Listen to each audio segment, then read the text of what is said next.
నేను ముఖ్యమంత్రి గారికి అభినందన సభ పెడతా అని చెప్పి ఈరోజు ఇక్కడ అనడం ద్వారా ఇక్కడ పెద్ద ఎత్తున ఒక పండుగ వాతావరణం ఉన్నది. అది మొట్టమొదటిగా ముఖ్యమంత్రి గారికి మనం అందరం కూడా కృతజ్ఞత చెప్పాలని చెప్పి మీకు ఈ సభాముఖంగా తెలియజేస్తున్నాం. మా ఆదిశీనన్న మొదలు అసలు ర్యాలీనే చేసేసిండు. ఆయన ధన్యవాద ర్యాలీ చేసిండ్రు. మా అనిల్ గారు ఎప్పటి నుంచో బీసీ దాని కొరకు పోరాడుతున్న నాయకుడు. జగిత్యాల కూడా మా పెద్దలు జీవన్ రెడ్డి గారు చేసిండ్రట. ఇంత పెద్ద ఎత్తున అప్లాజ్ వస్తున్న దాని సందర్భంలో ఆ విషయాన్ని మా పెద్దలందరూ కూడా మాట్లాడతారు, నేను కూడా మాట్లాడతా. కానీ నేను అంటున్న మిత్రులారా, ఈరోజు పోటీ చేసి గెలిచిన తర్వాత ప్రభుత్వంలో రావడానికి పార్టీ కొరకు నిరంతరం కృషి చేసిన ఇలా అడ్లూరి లక్ష్మణన్నను మంత్రి చేసిందంటే మన అందరికి కూడా పదవులు వచ్చినట్టుగానే మనం భావిస్తున్నాం. ఒక సంతోషం. ఒక సామాన్య కార్యకర్త ఈరోజు ఏ స్థాయి నుంచి నేను వారు కలిసి కోర్టులో కేసులకు కొట్లాడేటోళ్ళం. ఎందుకంటే కేసీఆర్ మమ్మల్ని ఓడగొట్టిండు. ప్రజలు గెలిపిస్తే కేసీఆర్ మమ్మల్ని ఓడగొట్టిండు. మేమొస్తే సభలకు మరి ఆయనకేమైందో కానీ గెలిచినాక కుంకుమ చల్లుకునే టైంలో ఓడగొట్టిన పరిస్థితి కేసీఆర్. ఇక్కడ నేను రాత్రి 9 గంటల వరకు ఉంచి నన్ను ఓడగొట్టిండు బక్కోడు. అంటే వీనికి ఎంతసేపు కొట్లాడుతోళ్ళు ప్రశ్నిస్తోళ్ళు సభలో ఉండొద్దు. ఆయన కొంతమందిని సభలో చూడాలనుకోడు. కాబట్టి ఈరోజు అట్లా కొట్లాడింది కాబట్టే పార్టీ నువ్వు ఎన్నిసార్లు ఓడిపోయినా రెట్టించిన ఉత్సాహంతో నువ్వు కొట్లాడినావు. కాబట్టి లక్ష్మణ్ గారు మీరు మంత్రి కావాల్సిందే అని పార్టీ అలా పట్టుబట్టి వారిని మంత్రి చేసిండ్రు. కొంతమంది ఏం సంబంధం లేకపోయినా వాళ్ళకు అవకాశం వస్తే చాలా గొప్పగా అనిపిస్తుంది, చాలా సంతోషం అనిపిస్తుంది మనసులో. అట్లా లక్ష్మణన్న ఇవాళ తెలంగాణ ప్రజలదే కాదు మొత్తం యావత్ తెలుగు ప్రజల మనసు దోచుకున్న వీరుడు ఇవాళ మా లక్ష్మణన్న. ఆ ధర్మపురి లక్ష్మణేశ్వర స్వామి యొక్క ఆశీస్సులు ఇంకా మెండుగా ఉండాలని చెప్పి నా ఆత్మీయునికి నేను కోరుకుంటున్నా. మా అన్న మా పెద్దోడు పక్కనే ఉన్నాడు, ముందు వరుసలో ఉంటాడు. భవిష్యత్తులో మా రేవంత్ రెడ్డి గారు ఎట్లయినా మంచి అవకాశాలు ఇవ్వాలని కోరుకుంటూ, జీవన్ రెడ్డి గారి విషయంలో డెఫినెట్ గా పార్టీ చాలా సీరియస్ గా ఆలోచిస్తున్నది.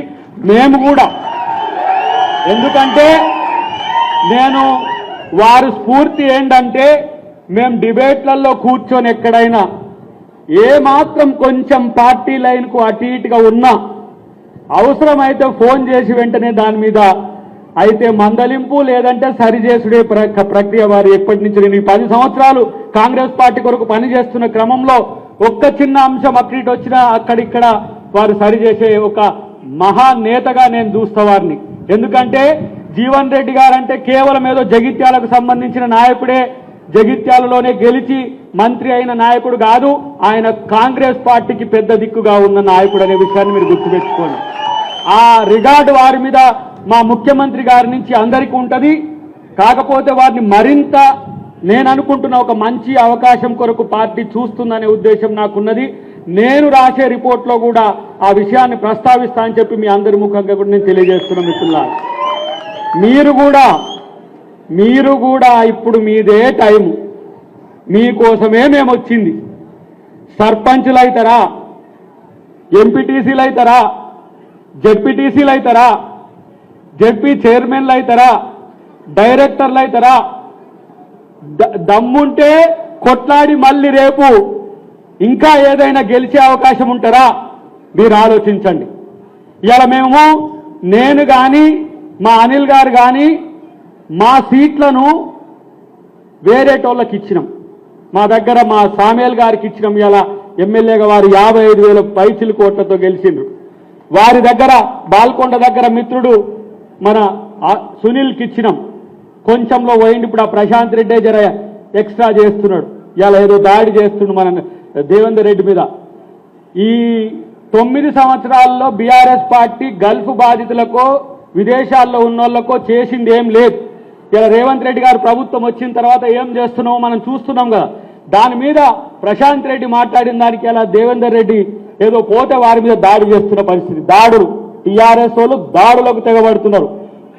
కేసీఆర్ ఇంట్లో కూర్చొని నల్లికుట్లో లెక్క ఏం చేస్తాడంటే కొడుకునేమో మహా టీవీ మీదకి పంపించిండు, బిడ్డనేమో మల్లన్న మీదకి పంపించిండు.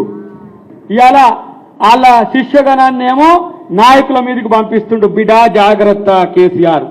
కాంగ్రెస్ కార్యకర్తలో లేకపోతే కాంగ్రెస్ నాయకులు తలుచుకుంటే ఇప్పటికే మిమ్మల్ని పాతాళంలోకి దొక్కినాం. ఈ ప్రాంతం విడిచి కూడా తరింపోయేటట్టు చేసే ప్రయత్నం చేస్తామని చెప్పి తెలియజేస్తున్నాం. ఇవాళ నేను అంటున్నా మీకు మీ అందరికీ అవకాశాలు ఇవ్వడానికి ఇక్కడ ఉన్న పెద్దలందరికీ కూడా అభిప్రాయాలు తీసుకున్నాం. ఎవరెవరు మార్కెట్ కమిటీలు, ఎవరెవరు మిగతా ఉన్నాయో, బ్లాక్ ఎవరేమున్నారో, లేకపోతే ఏ స్థాయిలో మీకు అవకాశాలు కల్పించాలనో మిమ్మల్ని ఇలా రేవంత్ రెడ్డి గారి పదాన్ని నేను వాడాల్సిన అవసరం ఉంది. ఎందుకంటే మీ దగ్గరికి వచ్చి, మీ ఇంటికి వచ్చి మీకు బీఫామ్ ఇచ్చి మిమ్మల్ని గెలిపించే బాధ్యత ముఖ్యమంత్రి గారు తీసుకుంటారనే విషయాన్ని గుర్తుపెట్టుకోండి. అదేవిధంగా మన మంత్రి గారు కానీ, పెద్దలందరూ కానీ, మేమందరం కూడా రేపు మా టీం కానీ మీరు ఎన్నికల్లో పోటీ చేస్తే మిమ్మల్ని గెలిపించడానికి మీకు ప్రయత్నం చేస్తాం. జగిత్యాల కానీ, కరీంనగర్ కానీ, లేదంటే ధర్మపురి కానీ కొన్ని ప్రాంతాల్లో ప్రత్యేకంగా అవకాశాల కోసం పెద్దలందరూ కూడా కోరుతున్నారు. వాళ్ళకి ఏ విధంగా అవకాశం ఇచ్చి అకామిడేట్ చేయాలి, సీనియర్స్ ఎవరున్నారు, అటు తర్వాత సీనియర్స్ ఎవరున్నారు, కొత్తగా యువతకు ఒక 20-30% మనం ఎన్ఎస్యూ యూత్ కాంగ్రెస్కి ఎట్లా ఇవ్వాలనే విషయంలో ఈ రోజు ఫ్రంటల్ ఆర్గనైజేషన్ ఎస్సీ సెల్ కానీ, ఎస్టీ సెల్ కానీ, ఓబీసీ సెల్ కానీ, ఉమెన్ వింగ్ కానీ ఇలా ఉమెన్స్ కు సంబంధించి ఇటువైపు అమ్మలాగా పడుతున్నారు అందరూ. ఇప్పుడు కరీంనగర్ మన ధర్మపురికి సంబంధించి కానీ, జగిత్యాలకు సంబంధించి కానీ ఈ వాటాను పెంచే ప్రయత్నం కూడా పార్టీ చేస్తుంది. ఎందుకంటే రేపు రిజర్వేషన్లు పెరిగిన తర్వాత మహిళా నాయకురాలు కావాల్సిన అవసరం ఉంది. కాబట్టి ఇలా మహిళల్ని కూడా మనం అకామిడేట్ చేసుకుంటాం. మిత్రులారా, ఇలా పార్టీ అవకాశాలు ఇవ్వలేదు అని చెప్పి ఏ ఒక్కరు కూడా అనకుండా చేసే ప్రయత్నం మేము చేస్తామని చెప్పి ఈ వేదిక ద్వారా మీ అందరికి కూడా మేము హామీ ఇస్తున్నాం. కాబట్టి మీరు ఎక్కడా చింతపడనక్కర్లేదు. ఎక్కడ ఇప్పుడు మీకు ఇచ్చే సమయం వచ్చిందనే విషయాన్ని గుర్తు చేస్తూ ఇక బీసీలకు సంబంధించి 2 నిమిషాలు మాట్లాడి నేను ముగిస్తా. మిత్రులారా, ఇవాళ బండి సంజయో, తలసాని శ్రీనివాస్ యాదవో, లేకపోతే ఇంకొక ఏ పార్టీ నాయకులో బీసీల రిజర్వేషన్లు అడ్డుకుంటామని చెప్పి ఇలా పిచ్చి ప్రేలాపనలు చేస్తున్నారు. మీరు బీసీలుగా పుట్టి బీసీలకు 42% రిజర్వేషన్లు ప్రభుత్వం ఇస్తుంటే అడ్డుకోవడానికి మీకు కనీసం ఆత్మగౌరవం లేని వ్యక్తులుగా మీరు మిగిలిపోయిండ్రా? ఇవాళ కాల్కేకర్ కమిటీ, మండల్ కమిటీ, ఎన్నో కమిటీలు ఈ దేశంలో వచ్చి బీసీలకు రిజర్వేషన్లు ఇవ్వలేని పరిస్థితులు వచ్చింది. మా నాయకుడు రాహుల్ గాంధీ గారు భారత్ జోడో యాత్ర చేయడం ద్వారా ఆయనకు అర్థమైంది ఏంటంటే ఓబీసీల్లో వెనుకబాడుతారని గమనించిండు. కాబట్టే నేను నా పార్టీ పాలించే ప్రాంతాల్లో బీసీలకు రిజర్వేషన్లు ఇవ్వాలనే ఒక డిమాండ్ని తీసుకొస్తా అని చెప్పి గౌరవ రేవంత్ రెడ్డి గారికి అధికారంలోకి రాగానే బీసీలకు రిజర్వేషన్లు ముందుకు తీసుకుపోమని చెప్పి వారు పురమాయిస్తే కులగణన చేసి, ఎంపిరికల్ డేటాను చేసి, అన్ని రకాల చర్యలు తీసుకొని న్యాయశాఖను సంప్రదించి చట్టబద్ధంగా చట్టాన్ని చేస్తే అది తప్పుల తడక అంటున్న దద్దమ్మల్లారా, ఇలా మీరు ఆలోచించుకోండి. మేము బీసీలకు రిజర్వేషన్లు ఇస్తామంటే మీకేంది కడుపుమంట? 75 సంవత్సరాల్లో ఏ రాష్ట్రంలో ఇవ్వలేని పరిస్థితి ఈరోజు ఈ రాష్ట్రంలో ఈ ముఖ్యమంత్రి గారు తెచ్చిండ్రు. అందరూ అన్నప్పుడు అమ్మ ఆయన రెడ్డి ఆయన ఇస్తాడా, రెడ్డి వాళ్ళు పాలిస్తే బీసీలకు ఇస్తారా అన్నాడు. అదే రెడ్డి కదా ఇప్పుడు బీసీలకు 42% రిజర్వేషన్లు ఇచ్చింది. అదే రెడ్డి కదా ఇవాళ వర్గీకరణ సమస్యను పరిష్కరించి, మాలా మాదిగల మధ్యన ఉన్న సమస్యను పరిష్కరించి అలా ఒక దళితునిగా ఇలా పాలాభిషేకం చేయించుకుంటున్నాడు. ఇలా బీసీల కోసం చేసినాం. ఇక మీకు పథకాల గురించి మీరే చెప్పాల్సిన అవసరం ఉంది.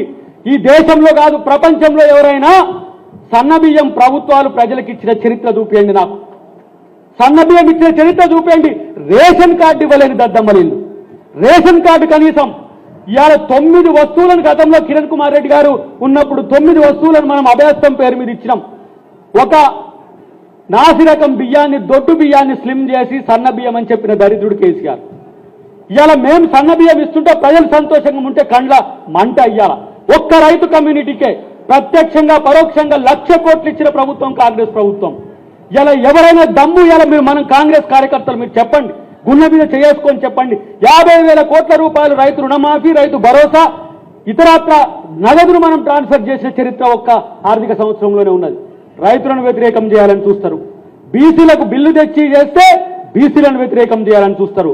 ఎస్సీలలో మేము వర్గీకరణ సమస్యను పరిష్కరిస్తే ఎస్సీలకు ఏం చేయాలి అంటారు. అమ్మలకు ఫ్రీ బస్ ఇచ్చినాం మేము, ఆడబిడ్డలకు ఫ్రీ బస్ ఇస్తే బ్రేక్ డాన్స్లు వేసుకుంటున్నాడు అంటాడు ఒక దరిద్రుడు. ఏంటి బస్సులో ఎక్కి బ్రేక్ డాన్స్లు వేసుకుంటూ వాడికి బతుకు చిత్రం అట్లా ఉన్నది. ఆయన అట్నే కార్లలో పోయి బ్రేక్ డాన్స్లు వేసుకుంటూ పోతుండేమో. ఇవాళ ఒక్కరికి కనీసం ఇంతకుముందు మిత్రుడు చెప్పిండు, కరెంటు వల్ల గ్యాస్ బండ వల్ల ఇట్లా కనీసం ఒక మనం ఫ్రీ ఇవ్వడం వల్ల 2,000 రూపాయలు ఒక పేద కుటుంబాలకు ప్రతి నెల ఇలా లబ్ధి చేకూరుతున్న పరిస్థితి మనం గమనిస్తున్నాం. కానీ వీళ్లకు కళ్ళ కుట్ర ఏంది, అన్ని చేస్తే మనము ఏడబోతామో, స్థానిక ఎన్నికల్లో మనమేమి అడ్రస్ లేకుండా పోతామో, ఎన్నికలు పెట్టు అంటారు. అరే దరిద్రులారా, బీసీలకు రిజర్వేషన్లు ఇచ్చి ఎన్నికలు పెడతాం, మేము ఇస్తాం, ఎన్నికలు పెడతాం. నేనంటున్న ఆర్డినెన్స్ ని అడ్డుకునే దమ్ము ఎవరికైనా ఉందో రండి చెప్తున్నాను. ఇవాళ నేను ఒక మాట ఈ మనోళ్ళు చెప్తున్నా నాకు అర్థమవుతుంది. మన పార్టీ గారి కవిత సంతోషపడుతున్నది, మన పార్టీ నుంచి బయటికి వెళ్ళిన మల్లన్న నాదే అంటున్నాడు. బిల్లు చేసింది మేమైతే వాళ్ళు సంతోషపడుతున్నారు. మరి ఈ బిల్లు చేయడం వల్ల బీసీలకు లాభం జరుగుతుందని చెప్పి బీజేపీ బీఆర్ఎస్ ఎందుకు కావట్లే అంటే ఇవి రెండు ఒకటాను ముక్కలు కాబట్టి బీసీ బిల్లు ఇస్తే బీసీలంతా కాంగ్రెస్ వైపు పోతుండ్రని చెప్పి ఒక ఆలోచన వస్తుందని చెప్పి ఈరోజు చేస్తున్నారు. కానీ లేదు, రాజకీయ ప్రయోజనం ఒక్కసారి, ఇది జీవితకాల ప్రయోజనం. ఈ తెలంగాణలో ఇక ఎప్పుడు ఏది జరిగినా ఎస్సీ ఎస్టీ బీసీలకు స్థానిక సంస్థల్లో ఇలా రిజర్వేషన్లు ఉంటాయి. 42% బీసీలకు రిజర్వేషన్లు ఉండే ఒక మహత్తర కార్యక్రమం ఇక్కడ జరుగుతుంది. కాబట్టి దీన్ని చూసి తట్టుకుంటే తట్టుకోండి, మీ ఇష్టం. నేను ఎందుకంటున్నా అంటే వీళ్ళ స్టేట్మెంట్స్, ప్రాపగండా స్టేట్మెంట్స్ చూస్తే నవ్వు వస్తున్నది. ఎట్లిస్తావు 42% అన్నట్టే ఉన్నది. అడ్డుకున్నోళ్ళు ఇలా బీసీ సంఘాల నాయకులు, ఇంతకుముందు మిత్రుడు కూడా మాట్లాడేందుగా, ఈ బీసీ సంఘాల నాయకులు అందరం కూడా మేము వారికి విజ్ఞప్తి చేస్తున్నాం. ఎవరైతే బీసీ సంఘాల నాయకులు మీరు డిమాండ్ చేసిండ్రు, మేము 42% రిజర్వేషన్లు ఇచ్చినాం, అడ్డుకునేటువంటి సంగతి ఏంటో మీరే చూసుకోండి నా మిత్రులారా. మా ఆర్ కృష్ణయ్య గారు కానీ, మా జాజుల శ్రీనివాస్ గౌడ్ గారు కానీ, మా బీసీ సంఘాల నాయకులు చాలా మంది, పద్మశాలి సంఘాల నాయకులు, కాపు సంఘాల నాయకులు, మీరందరూ ఇలా ప్రభుత్వం తీసుకున్న నిర్ణయాన్ని అడ్డుకుంటా అని చెప్పి కోర్టులో వేస్తా అని చెప్పి అంటున్నారు. కోర్టులో వేసినా కూడా చట్టబద్ధం చేసేదానికి సమస్య రాదనే విషయం అందరికీ తెలిసినా కూడా రాజకీయాల కొరకు చేస్తున్నారు. కాబట్టి మేమందరం కూడా దాని విషయంలో కాన్షియస్గా ఉంటాం. బీసీలకు రేపు దేశంలోనే చట్టసభల్లో రిజర్వేషన్లు ఇవ్వడానికి రాహుల్ గాంధీ గారు ఇలా కలగంటున్నారు. ఆయన భావి భారత ప్రధానమంత్రిగా మనం అందరం చేసుకోవాల్సిన అవసరం ఉన్నది. ఈ కార్యక్రమాలన్నీ కూడా అవే. 620 జిల్లాలకు పైచిలకు జిల్లాలు సంస్థాగత నిర్మాణం చేస్తూ ప్రభుత్వం వచ్చిన దగ్గర మీకు బాధ్యతలు ఇస్తూ రేపు మళ్ళీ పార్టీని రేపు లక్ష్మణన్న ఎమ్మెల్యే చేసుకోవాలనా లేదా, మళ్ళీ మంచి మంత్రి పదవి తెచ్చుకోవాలనా లేదా? మరి తెచ్చుకోవాలంటే మేము మీకు పదవులు ఇవ్వాలి కదా. పదవులు ఇప్పుడు ఇప్పిస్తాడు అందరితో కలిసి మీరు ఇవ్వాలి, మీరు చేసుకోవాలి, మీరు గెలవాలి, మళ్ళీ పార్టీని గెలవాలి. ఇలా మా ముఖ్యమంత్రి గారు అంటున్నారు 10 సంవత్సరాలు అంటున్నారు. ఇట్లాంటి కార్యక్రమాలు చేస్తే ఈ రాష్ట్రంలో కాంగ్రెస్ పార్టీని ఓడించే దమ్ము ఏ పార్టీకి ఉండదని చెప్పి తెలియజేస్తున్నారు. ఎందుకంటే ఆ నలుగురులో 3 కొట్లాడుతూనే ఉన్నారు. అయ్యనేమో ఇంట్లో పన్నాడు, బిడ్డ నాదే పార్టీ అంటున్నది, కొడుకు మరి నాకెట్ అంటుండు, అల్లుడేమో అటు ఇటు ఆలోచిస్తున్నాడు. ఇక వాళ్ళు లేచి వచ్చే వరకు ఎప్పుడైందో తెలియదు. ఇక బీజేపీలో ఒకవైపు కిషన్ రెడ్డి, ఒకవైపు ఇటుంటే మధ్యన ఇంకొక ఆయన వచ్చిండు. ఇలా ఆళ్ల పంచాయతీ అట్లున్నది. మనమే ఐక్యంగా ఉంటున్నాం. మనమే కాంగ్రెస్ పార్టీలోనే ఇన్ని రోజులు అన్నారు, ఎక్కడ కాంగ్రెస్ పార్టీ ఉంటుందయా 3 నెలల్లో 4 నెలల్లో అన్నారు. 30 సంవత్సరాలైన కాంగ్రెస్ పార్టీని మీరు ఏం చేయలేరని చెప్పి వేదిక మీద తెలియజేస్తున్నా. రేపటి రోజున మా మల్లికార్జున ఖర్గే గారు అన్నారు ఏంటి, రేపు డిసెంబర్లోనే బీజేపీ ప్రభుత్వం పడిపోయే అవకాశం ఉందని. ఆయన ఇటువైపు చంద్రబాబు, ఇటువైపు నితీష్ కుమార్, ఈ 2 సంకల కట్టెలు పెట్టుకున్నాడు. ఈ 2 తీసేస్తే మోడీ పని ఖతం. రేపు కాంగ్రెస్ రావడం ఖాయం, గుర్తుపెట్టుకోండి. రేపు దేశంలో కాంగ్రెస్ పార్టీ రావడం ఖాయం. ఇక్కడ 42% ఇచ్చినట్టే రేపు దేశంలో కూడా చట్టసభలో రిజర్వేషన్లకు రాహుల్ గాంధీ గారు ముందుకొస్తారు. కాబట్టి కాంగ్రెస్ పార్టీని మనం బతికించుకోవాలి. కాంగ్రెస్ పార్టీని బతికించడమే కాదు, ఈ తెలంగాణ మోడల్ని అన్ని రకాల మోడల్గా దేశంలో చేయాలని చెప్పి తెలియజేస్తూ, మేము మళ్ళీ ధర్మపురికి రావడమే కాదు, జగిత్యాలకు రావడమే కాదు, మీకు ఎవరు అవకాశాలు రాకపోయినా మాకు ఫోన్ చేయండి, మా డేటా కనెక్ట్ సెంటర్కు ఫోన్ చేయండి. మీకు నష్టం కష్టం అయితే మేముంటాం. ప్రభుత్వం తరపున మంత్రి గారు ఉంటారు, పార్టీ తరపున మేము ఉంటాం. ఇలా మీరు పార్టీని ఎవరైతే మాకు అవకాశాలు రావట్లేరు, ప్రభుత్వ పథకాలు ప్రచారం చేయట్లేరు అంటే మీలో ఒక కొంత స్తబ్దత కారణం ఏంటంటే పదవులు వాళ్ళకు వచ్చినాయి మాకేంటి అని. ఇలా మీ పదవుల కోసం మీరు నారాజులో ఉండకండి. మీ పదవులు తెచ్చుకోవడానికి మరింత రెట్టించిన ఉత్సాహంతో మీరు కొట్లాడాల్సిన అవసరం ఉంది.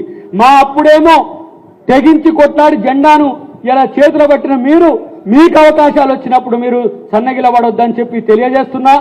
రేవంత్ రెడ్డి గారు కానీ, మహేష్ కుమార్ గౌడ్ గారు కానీ, మా మీనాక్షి నటరాజన్ గారు కానీ, రాహుల్ గాంధీ గారు కానీ, మల్లికార్జున ఖర్గే గారు కానీ ఈరోజు తెలంగాణను చూసి గర్వపడుతున్నారు. ఆ గర్వపడే విధాన్ని మిమ్మల్ని అందరినీ చూసి వాళ్ళు, ఎందుకంటే ఇట్లాంటి పరిస్థితుల్లో కూడా ఈ రాష్ట్రంలో అధికారంలో తేవడం కాదు, అధికారంలో ఉన్న పార్టీకి ఇలా గుబులు పుట్టిస్తున్నారు. ఏమన్నారు మోడీ గారు? ఏమన్నారు? వీళ్ళు కులగణన అంటుండ్రు, దేశాన్ని తుకుడే చేస్తున్నారు, కులాలుగా విభజిస్తున్నారు. ఎట్లా చేస్తారయ్యా జనగణనలో కులగణన అన్నారు. మరి కాకా నువ్వు కులగణన పెట్టినావు, ఎవరి మాట విన్నావు? రాహుల్ గాంధీని మెడలు వంచి ఇలా కులగణన చేయిస్తున్న మాట కాస్తాం కాదా?